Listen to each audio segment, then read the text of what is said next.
paranormal, cryptids, true crime, and all other dark topics to satisfy your morbid curiosity. Welcome to Dark Hodge Podge. In this episode, we will discuss what is probably the most controversial board game ever created. Some believe it's only a game and only for fun. Others, however, will argue it being a dangerous and effective tool for communicating with the dead. It goes by names such as spirit board, witch board, talking board, but the most famous name of all of them is Ouija, a game where people place their hands on a triangular planchet to let the other side move it when asked questions. Many do this at parties to scare their friends, or just for laughs. Many will say they had no experiences at all while playing. However, some claimed to have had some horrifying consequences while playing. Is it just a game, or is it something darker? Humanity has been trying to make contact with the other side for centuries. In fact, the concept of the Ouija board can allegedly date back to 1100 AD in China, calling it planchet writing, aka automatic writing. A common practice used to communicate with the dead called method Fuji, which they use this practice to communicate with spirits. This method got banned during the Qing dynasty. This method, the idea, once you get in touch with the other side, uses the planchet to answer questions of the living by freely moving it. Some use a triangular planchet. Another is automatic writing, where a person lets a spirit take over their body and write out answers to questions asked by the living. Various ancient groups have practiced different methods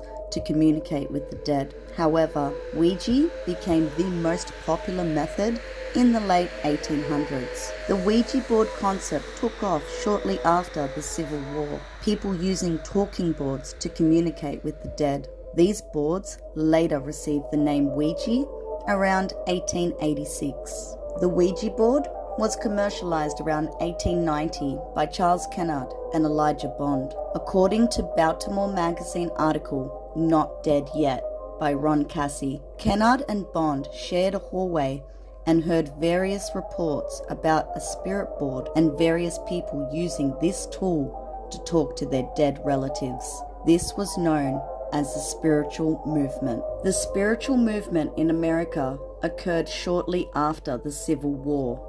Many families mourned the people they lost. The American Civil War took the lives of around 1.5 million people, a number that would leave many families mourning. Out of desperation to communicate with the relative, many turned to mediums, a person who can communicate with the dead, to make contact. The mediums used spirit boards they made themselves to communicate. Each board, all commonly, would have all letters in the alphabet, a yes and no, as well as goodbye. The mediums would ask the fallen soldiers questions using the spirit board to answer questions.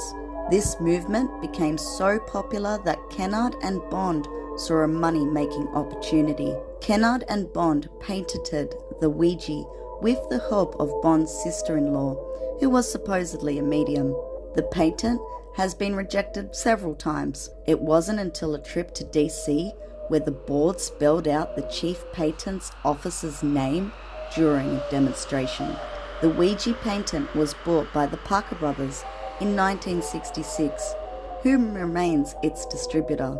For years, millions upon millions of boards are sold, which comes with millions of different experiences. Some who have used the board swear it's evil, claiming to have horrifying paranormal experiences. One of the most famous Ouija board stories are about a demon known as Zozo. A demon discussed in various ghost hunting shows is said to be a violent, malevolent spirit causing physical attacks, possessions, and various objects being thrown. There have been stories of people stating the Ouija board predicting the day of their deaths and the person dying on the predicted date. Countless stories can be found all over the web regarding people's experiences in using it. Here are two stories collected about people's scary experiences. This comes from BuzzFeed article, 21 truly nightmarish Ouija board stories people shared that would make a great horror movie, by Crystal Rowe, which features a collection of people who submitted their stories. One of the stories goes, an ex of mine and a couple of my friends used one when I was around. They decided to use it in an old graveyard in our town. Knowing it was a bad idea, I only went to make sure they were careful. They started using it and I felt everything was just off. I could already sense that something wasn't right. I tried to get them to stop. Nope, they wouldn't until my ex asked if the entities would show themselves.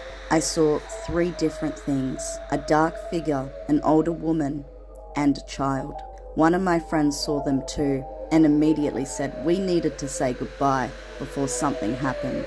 They did, and we all booked it with my friend shouting, "You aren't allowed to follow us home. You are not welcome to follow us." We got in the car and drove off.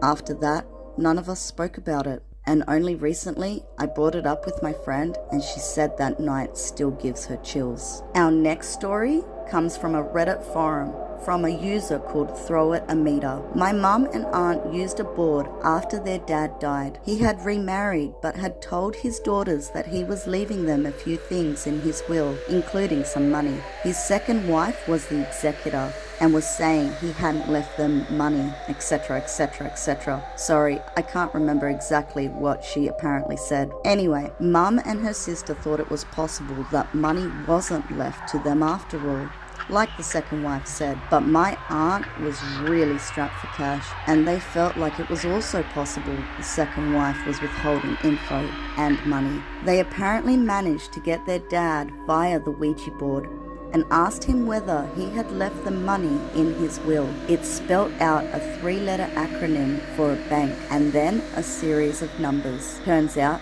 he did have a bank account with money in it intended for his daughters. The account matched the bank acronym and account number.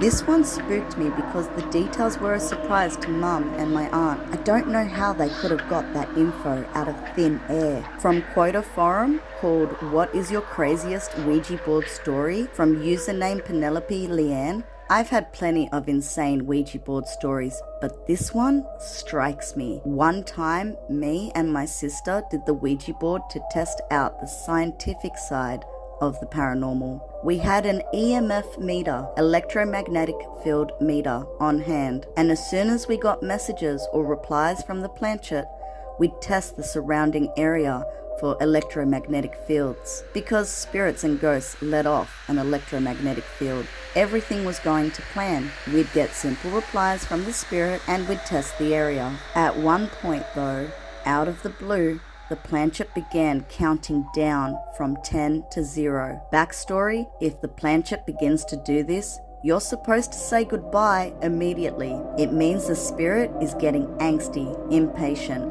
and violent. We began to quickly recite the goodbye, but we didn't do so before the planchette reached 0. We sat in silence, scared at what to do next. The candle began to dim, and the EMF meter went crazy. My sister picked it up and waved it around the room. It was going nuts.